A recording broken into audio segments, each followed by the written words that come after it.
എല്ലാവർക്കും പുതിയൊരു വീഡിയോയിലേക്ക് സ്വാഗതം. നമ്മൾ കഴിഞ്ഞ ദിവസം ഈ വീട് പൊളിക്കുന്നതിന്റെ വീഡിയോ ചാനലിൽ അപ്ലോഡ് ചെയ്തിട്ടുണ്ടായിരുന്നു. ഇത് പൊളിച്ച് നമ്മൾ പുതിയൊരു വീട് പണിയാൻ പോവുകയാണ്. ഒരു ഹോളോ ഹൗസ് കട്ടയ്ക്ക് പണിതൊരു വീടാണ്. ഇപ്പോൾ ഈ ബലക്ഷയൊക്കെ ആയിട്ടിരിക്കുകയായിരുന്നു. അപ്പോൾ ഇത് പൊളിച്ച് നമുക്ക് നല്ലൊരു വാർക്ക വീട് ഇവിടെ പണിയാൻ വേണ്ടിയാണ്. അതിനുവേണ്ടി JCB വന്ന് പൊളിക്കുന്നതിൻ്റെയൊക്കെ വീഡിയോ ഞാൻ ചാനലിൽ കഴിഞ്ഞ ദിവസം അപ്ലോഡ് ചെയ്തായിരുന്നു. കാണാത്തവരുണ്ടെങ്കിൽ അതിൻ്റെ ലിങ്ക് ഞാൻ ഡിസ്ക്രിപ്ഷനിൽ കൊടുത്തേക്കാം, നിങ്ങളത് കാണുക. അപ്പോൾ തീരെ ഒരു അറ്റിയിരുന്നൊരു വീടായിരുന്നു. അപ്പോൾ അതിൻ്റെ ഹോളോ ഹൗസ് കട്ടയൊക്കെ ആയതുകൊണ്ട് ഒരു ബലമൊന്നും ഇല്ലാത്തതുകൊണ്ട് നമ്മളിതെല്ലാം പൊളിച്ച് കളഞ്ഞിട്ട് ഈ തറയിൽ തന്നെയാണ് വീട് പണിയുന്നത്. ശകലമൊക്കെ വെളിയിലോട്ടൊക്കെ എക്സ്ചേഞ്ച് ചെയ്ത് നമ്മൾ നല്ലൊരു വീട് ഇവിടെ പണിതെടുക്കുകയാണ്. അപ്പം അതിൻ്റെ കുറച്ച് ഭാഗങ്ങളൊക്കെ കാണിക്കാം. തറ കെട്ടുന്നതിൻ്റെയും അതെങ്ങനെയാണ് വരുന്നത്, അതിൻ്റെ പരിപാടികളൊക്കെയാണ് ഈ വീഡിയോയിൽ ഉൾപ്പെടുത്തിയിട്ടുള്ളത്. അതിനുവേണ്ടി ഈ വീട് കംപ്ലീറ്റ് പൊളിച്ച് ഇതിൻ്റെ വേസ്റ്റ് എല്ലാം നമ്മൾ സൈഡിലോട്ട് ഇടുന്നുണ്ട്. അത് കഴിഞ്ഞ് തറയെല്ലാം മാന്തി ഒന്ന് വൃത്തിയാക്കി എടുക്കും. ഇതിപ്പം മുഴുവൻ വേസ്റ്റ് എല്ലാം മാറ്റി തറയെല്ലാം ക്ലീൻ ചെയ്ത് അതിൻ്റെ മണ്ടയിൽ കുറച്ച് മണ്ണൊക്കെ ഇട്ടിട്ടുണ്ട്. പഴയ കെട്ട് അവിടെ നിർത്തിയിട്ടുണ്ട്. ഇനി അതെല്ലാം ഒന്ന് ലെവൽ ചെയ്ത് എടുക്കണം. പഴയ ഫൗണ്ടേഷനാണ്. അന്നേരപ്പോൾ അതൊരു ഒത്തിരി കല്ലുകളൊക്കെ ഇറക്കി നല്ലപോലെ ഇറക്കി ചെയ്തിരിക്കുന്നതാണ്. അതുകൊണ്ടാണ് നമ്മളത് പൊളിച്ച് കളയാഞ്ഞത്, കുറച്ച് പൈസ ലാഭിക്കുക എന്നുള്ള ഉദ്ദേശത്തിൽ. പിന്നെ വാട്ടർ ലെവലൊക്കെ പിടിച്ച് 8 ഇഞ്ച് കട്ട നമ്മളിപ്പം ഡെൻസിറ്റി ബ്ലോക്ക് ഇതിൽ കെട്ടിയിട്ടുണ്ട്. ഒന്ന് വാട്ടർ ലെവൽ ചെയ്യാൻ വേണ്ടി. പഴയ വീടായതുകൊണ്ട് തട്ടായിട്ടാണ് ഈ വീട് ഇരുന്നത്. സിറ്റൗട്ടൊക്കെ ഇച്ചിരി താന്ന്, അതുപോലെ ഹാളൊക്കെ ഇച്ചിരി ഹൈറ്റ് കുറവായിട്ട്, അതുപോലെ ബെഡ്റൂമൊക്കെ ഇച്ചിരി ഹൈറ്റ് കൂടി, കിച്ചൺ ഇച്ചിരി താന്ന്, അങ്ങനെ പല സ്റ്റെപ്പായിട്ടാണ് ഈ വീട് ഇരുന്നത്. അതൊക്കെ തന്നെയാണ് ഇതിൻ്റെ മെയിനായിട്ട് ഇത് പൊളിച്ച് പണിയാൻ വേണ്ടി തുടങ്ങിയതിൻ്റെ തന്നെ കാരണം. ഇനിയിപ്പം പണിയുന്നത് ഫ്ലോറെല്ലാം ഒറ്റ ലെവലിൽ തന്നെയാണ്. സിറ്റൗട്ടിൻ്റെ സ്റ്റെപ്പും അതുപോലെ തന്നെ പില്ലർ കയറി വരാൻ വേണ്ടിയൊക്കെ അവിടെ ചെറിയൊരു കോൺക്രീറ്റ് ഇപ്പം ചെയ്തിട്ടുണ്ട്. നമ്മൾ 12 mm കമ്പിയും 10 mm കമ്പിയും ഉപയോഗിച്ചാണ് ബെൽറ്റ് വാർക്കുന്നത്. ഇതിൻ്റെ പുറത്ത് ബോക്സ് അടിച്ചുകൊണ്ട് ഫുൾ ചതുരത്തിൽ ബോക്സ് അടിച്ച് ബെൽറ്റ് വാർക്കുകയാണ്. ആ ബെൽറ്റിന്റെ പുറത്ത് വേണം വീട് നിൽക്കാൻ വേണ്ടി. പഴയ കെട്ടായതുകൊണ്ട് ഒരു സ്ട്രോങ്ങിന് വേണ്ടിയാണ് അങ്ങനെ ചെയ്യുന്നത്. ആദ്യം ഫുള്ള് വാട്ടർ ലെവൽ ചെയ്ത് ലെവലാക്കി കട്ടയൊക്കെ കൊടുത്ത് കറക്റ്റ് വാട്ടർ ലെവൽ ചെയ്ത് ഇതിന്റെ പുറത്താണ് ഇനി ബെൽറ്റ് വാർക്കാൻ പോകുന്നത്. എല്ലാ സൈഡും ഹൈറ്റ് ഒപ്പിച്ചുകൊണ്ട് 8 ഇഞ്ച് കട്ടയും 6 ഇഞ്ച് കട്ടയും ഉപയോഗിച്ച് ലെവൽ ചെയ്തിട്ടുണ്ട്. അതുപോലെ തന്നെ അത്യാവശ്യം കോൺക്രീറ്റ് ചെയ്യേണ്ടടുത്ത് ഹൈറ്റ് കുറവുള്ളിടത്ത് കോൺക്രീറ്റ് ആണ് ഉപയോഗിച്ചിരിക്കുന്നത്.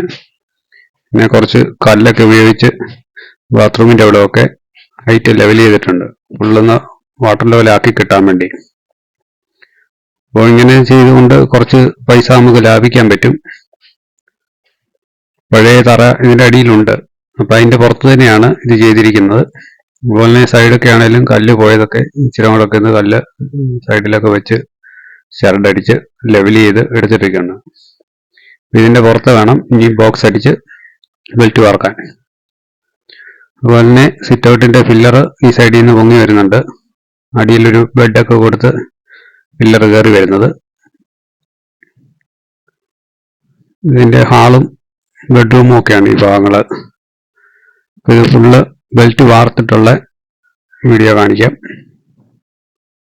ഇതിപ്പം വീടിന്റെ തറയുടെ പണി കംപ്ലീറ്റ് തീർന്നിരിക്കുകയാണ്. ഫ്രണ്ട് ഈ സിറ്റ് ഔട്ടിൻ്റെ അവിടെ ഒരു സ്റ്റെപ്പൊക്കെ കൊടുത്ത് കട്ടയ്ക്ക് കെട്ടിയെടുത്തിട്ടുണ്ട്. ബെൽറ്റ് വാർത്തപ്പം നല്ല ഹൈറ്റ് ആയിരുന്നു, അതുകൊണ്ട് ഇച്ചിരി കൂടെ ഫ്രണ്ടിലൊക്കെ മണ്ണിട്ട് വേണം ഇനി ഇപ്പം ലെവൽ ചെയ്യാൻ വേണ്ടി. അതുപോലെ തന്നെ തറയ്ക്കകത്തെല്ലാം മണ്ണ് ഇട്ടിട്ടുണ്ട്.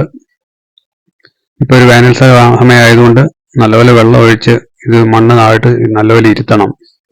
ഇപ്പം സിറ്റ് ഔട്ടാണ്. അതുപോലെ തന്നെ ഇത് ഹാള്, അതിൻ്റെ ടോയ്ലറ്റ്, ഇതൊരു ബെഡ്റൂമാണ്.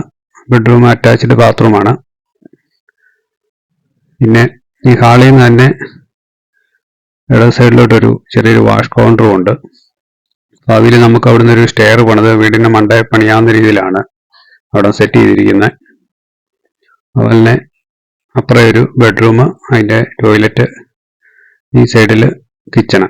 ഇത്രയും ഭാഗമാണുള്ളത്. 825 സ്ക്വയർ ഫീറ്റ് ഉള്ളൊരു വീടാണ്. ഒരു ബാത്റൂമിൻ്റെ അകത്ത് മണ്ണിടാനുണ്ട്, അത് പ്ലംബിംഗ് ഒക്കെ ചെയ്യാൻ വേണ്ടി മണ്ണ് അതിൻ്റെ അകത്ത് ഇട്ടിട്ടില്ല. 6 ഇഞ്ച് കട്ടയ്ക്കാണ് വീട് പണിയുന്നത്. 825 സ്ക്വയർ ഫീറ്റിൽ 3 ബെഡ്റൂമും സ്റ്റെയറും എല്ലാം കൂട്ടിയുള്ള വീട് നമുക്ക് പണിയാൻ സാധിക്കും. പക്ഷെ അതിപ്പോൾ എല്ലാം വലിപ്പം കുറവായിരിക്കും. ഇപ്പം നമ്മൾ ഉള്ള വലിപ്പത്തിൽ 2 ബെഡ്റൂമേ ഉള്ളെങ്കിലും നല്ല വലിപ്പത്തിൽ ചെയ്യുക. എന്നിട്ട് ഭാവിയിൽ മേളിലോട്ട് പണിയുക എന്നുള്ള ഉദ്ദേശത്തിലാണ്. സൈഡിലോട്ട് സ്ഥലം കുറവാണ്, അന്നേരം ഇപ്പം മേളിലോട്ട് ഇനിയും പണിയാൻ പറ്റുള്ളൂ. അതുകൊണ്ടാണ് ഇപ്പം ചെയ്യുമ്പോൾ ഉള്ളത് നല്ല വലിപ്പത്തിൽ ചെയ്തെടുക്കുക എന്നുള്ള ഉദ്ദേശത്തിൽ. 2 പേര് മാത്രമേ ഉള്ളൂ ഈ വീട്ടിൽ താമസിക്കാൻ. അതുകൊണ്ട് 2 ബെഡ്റൂമിൻ്റെ ആവശ്യമേ ഉള്ളൂ. ഭാവിയിൽ മേളിലോട്ട് വേണമെങ്കിൽ പണിയാം. ഈ വീടിൻ്റെ സ്റ്റെപ്പായിട്ടുള്ള വീട് പണി ചാനലിൽ അപ്ലോഡ് ചെയ്യുന്നതായിരിക്കും. ഓരോ ഭാഗങ്ങൾ പണിയുന്നതിനെ കുറിച്ചുള്ള വീഡിയോകൾ ചാനലിൽ തുടർന്നും വരുന്നതായിരിക്കും.